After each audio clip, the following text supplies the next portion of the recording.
All right, back to it now. Mark Mitchell on X posting. So you make of this what you will. Mark Mitchell is a regular guest on the program. He's the guy. He's the pollster at Rasmussen for the last couple of years. The guy that got all the polling right and says no, Democrats are not doing well. You're being lied to. But here's what he wrote. So if it was a game, I guess what would happen is that Trump will reveal something wild after meeting with Elon later today. Does he know something we don't know? Are they meeting today to try to bury the hatchet already? That's possibly. We'll see. You know, Elon seems to be all over the place. Joining me now is Congressman Tim Walberg. He represents Michigan's 5th Congressional District. I saw him earlier this week with a gaggle of the members of Congress headed back to Washington. You never know who you're going to see on that flight from Detroit to Washington. I had a chance to say hi to the Congressman, who I rarely see in person, but talk to almost every week on this program. Congressman, welcome back. Yeah, good to be with you, and it was nice to see you at the airport and have you meet some of my colleagues, too, from around the country. Yeah, Mr. Kennedy from Utah, nice man. Had a chance to talk to him for a bit. He introduced to me, too. I greatly appreciate that. So, obviously, this whole dust-up, this whole sideshow, I don't know what you call it, between Elon Musk and Donald Trump has taken center stage. I don't know that it means much of anything. Donald Trump, as I woke up this morning, was still president. The big, beautiful bill was still in the Senate being considered for how it's going to go forward. It's interesting, I suppose, and it's kind of, it's like looking at a car wreck, and I don't know what to make of it all, except that I don't disagree with Elon insofar as, yes, we need to cut our spending. Okay, I don't disagree with that. I think that when he starts saying that I'm the only reason Donald Trump was elected, I'm sorry, dude. That's a bridge too far. Donald Trump probably got elected the day he was shot in Butler, Pennsylvania. July 13th, 2024 was probably as big of a catalyst to him getting elected. And plus, closing the border, fixing the economy, cutting people's expenses, extending tax cuts, those probably had something to do with it as well. What do you think?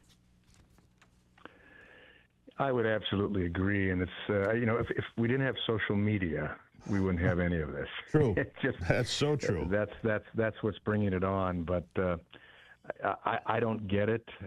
I know that the speaker and Elon talked the night before this all broke, and allegedly, and I say allegedly because I wasn't there in the room, but what the speaker told me was that he and Elon had a good, long conversation, explained the bill, explained it was not a spending bill. It was actually a tax cut, a reduction in spending bill to enable the tax cuts to be permanent. That's all it is.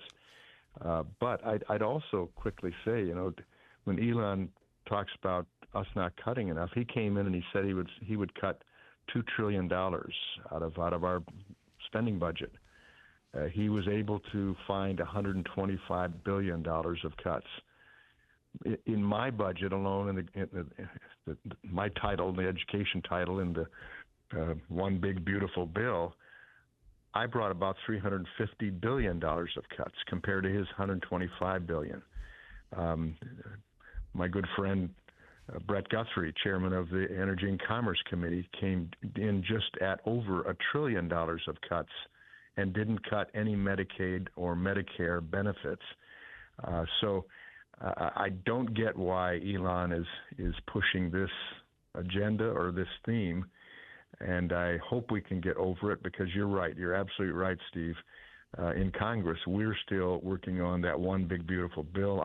I'm in contact with senators on the other side that are in my space on education and workforce, trying to help them understand what we did, how we did it, why we did it, and why $350 billion also brings some needed reform in education and student loan processes and helps the taxpayers. So that's what we're given to right now, and I hope this scenario ends pretty soon and we get back to the main thing.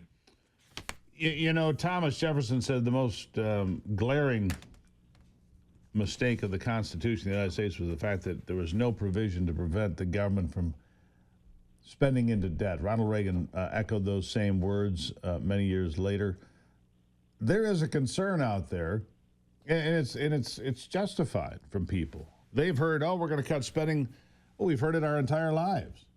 it never really seems to materialize. There's some cutting here, some cutting there, but discretionary spending now is less than 10%, right? It's less than 10% of the entire federal budget. So you've got all of these mandatory pay systems, Social Security, Medicare, Medicaid, the list goes on. You can't make cuts there, can you? I mean, those things are basically cast in stone.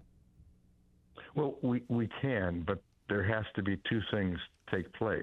I quickly jump and say we are cutting $1.6 trillion in the bill we passed. That's more than any Congress in the history of the United States has cut.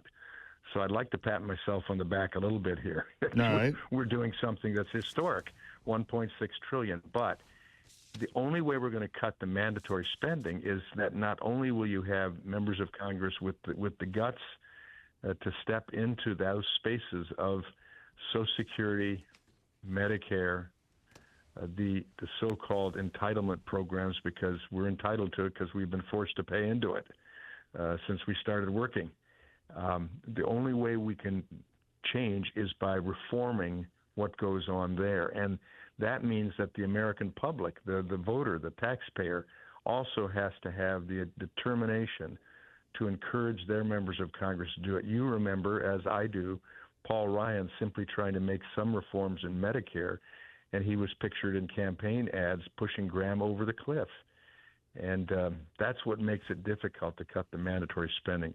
But we have to if we're ever going to get control, because the entire budget, we could do away with the entire discretionary budget, and we still wouldn't make much of a whack on the debt that we have now, which is approaching $37 trillion. So, well, what do you say to people when they come back and they offer the idea of a balanced budget amendment? I mean, does that have a place? Would it work, or would it create bigger problems? Well, if you're talking about simply not deficit spending in a budget year, no, it'd be great. It would be great. I mean, Michigan has a balanced budget requirement.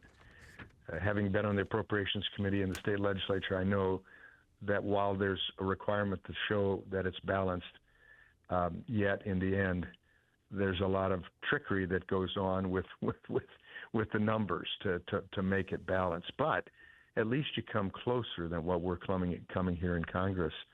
And so, yes, I think the balanced budget, and that's why I've co-sponsored that legislation almost every year I've been here.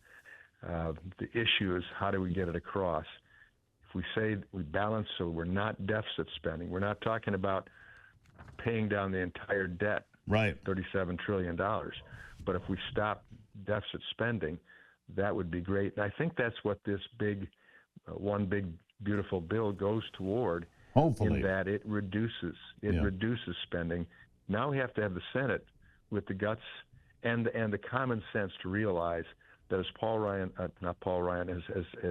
Mike Johnson, Speaker Johnson said, it's as if we were crossing the Grand Canyon on dental floss in the House. There are 170 more souls in the House that the Speaker had to please to some degree to get it all done. To the Senate. Well, never a dull moment, Congressman, I'll tell you that. And I look forward to seeing you again, and keep updating us. I appreciate it. Thank you for being here on a Free for All Friday.